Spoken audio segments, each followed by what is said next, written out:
ಮೊದಲಿಗೆ ನಾವಿಲ್ಲಿ ಒಂದು ಬೌಲ್ಗೆ 2.5 ಕಪ್ ಆದಷ್ಟು ಚಿರೋಟಿ ರವೆಯನ್ನು ತಗೊಂಡಿದ್ದೀನಿ. ಹಾಗೆ ನಾನಿಲ್ಲಿ 2 ಕಪ್ ಆದಷ್ಟು ಮೊಸರನ್ನ ಕೂಡ ಸೇರಿಸ್ಕೋತಾ ಇದ್ದೀನಿ.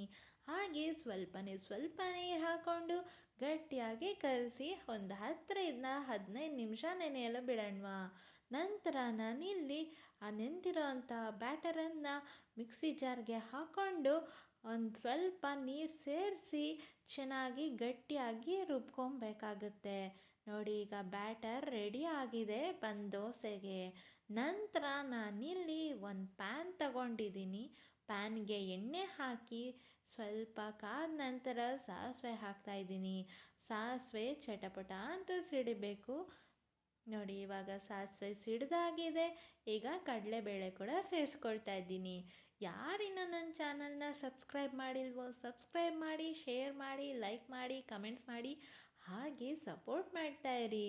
ನೋಡಿ, ಇವಾಗ ಕಡಲೆಬೇಳೆ ಚೆನ್ನಾಗಿ ರೋಸ್ಟ್ ಆಗಿದೆ. ಈ ಸ್ಟೇಜಲ್ಲಿ ನಾವು ಚಾಪ್ ಮಾಡಿರೋ ಅಂಥ ಆನಿಯನ್ಸ್ ಮತ್ತು ಗ್ರೀನ್ ಚಿಲ್ಲೀಸ್ ಹಾಕ್ತಾಯಿದ್ದೀವಿ. ಇದಿಷ್ಟು ಹಾಕಿದ ಮೇಲೆ ನಾನು ಸ್ವಲ್ಪ ಉಪ್ಪನ್ನು ಕೂಡ ಸೇರಿಸ್ಕೊಳ್ತಾ ಇದ್ದೀನಿ.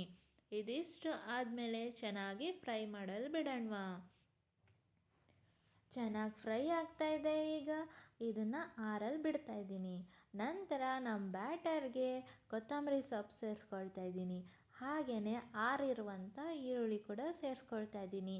ಹಾಗೆಯೇ ಸ್ವಲ್ಪ ಸೋಡಾ ಕೂಡ ಸೇರಿಸ್ಕೊಳ್ತಾ ಇದ್ದೀನಿ. ನೀವು ಬೇಕಂದರೆ ಇದಕ್ಕೆ ತರಕಾರಿ ಕೂಡ ಹಾಕೊಬೋದು. ನಂತರ ನಾನಿಲ್ಲಿ ಒಂದು ಒಗ್ಗರಣೆ ಮಾಡ್ತೀವಲ್ವ ಪ್ಯಾನ್, ಅದೇ ಪ್ಯಾನ್ ತಗೊಂಡಿದ್ದೀನಿ. ಅದಕ್ಕೆ ನಾನು ಎಣ್ಣೆ ಹಚ್ಕೊಂಡು ಕಾದ್ಮೇಲೆ ಸ್ವಲ್ಪ ಬ್ಯಾಟರ್ ಹಾಕ್ತಾಯಿದ್ದೀನಿ. ಇದನ್ನು ಲೋ ಫ್ಲೇಮಲ್ಲಿ ನೀವು ಬಿಡಬೇಕಾಗುತ್ತೆ. ಸುತ್ತಲೂ ಸ್ವಲ್ಪ ಎಣ್ಣೆ ಹಚ್ಚಿ ಪ್ಲೇಟ್ ಮುಚ್ಚಿ ಒಂದು 30 ಸೆಕೆಂಡ್ಸ್ ಒಂದು ಸೈಡ್ ಬೇಯಿಸ್ಬೇಕಾಗತ್ತೆ. ಎರಡು ಸೈಡ್ ಕೂಡ 30 ಸೆಕೆಂಡ್ಸು ಬೇಯಬೇಕಾಗತ್ತೆ. ಚೆನ್ನಾಗಿ ನೀವು ಲೋ ಫ್ಲೇಮಲ್ಲೇ ಬೇಯಿಸ್ಬೇಕಾಗತ್ತೆ. ಆವಾಗ ಒಳಗಡೆ ಎಲ್ಲ ಚೆನ್ನಾಗಿ ಬೆಂದಿರುತ್ತೆ. ಇದು ಟೇಸ್ಟಿ ಕೂಡ ಹೌದು, ಹೆಲ್ತಿ ಕೂಡ ಹೌದು. ನೋಡಿ ಎಷ್ಟು ಚೆನ್ನಾಗಿದೆ ನಮ್ಮ ಬನ್ ದೋಸೆ. ಇದನ್ನು ಟೊಮೊಟೊ ಚಟ್ನಿ ಜೊತೆ ತುಂಬಾ ಚೆನ್ನಾಗಿರುತ್ತೆ. Healthy and tasty bun dosa ready. Thank you.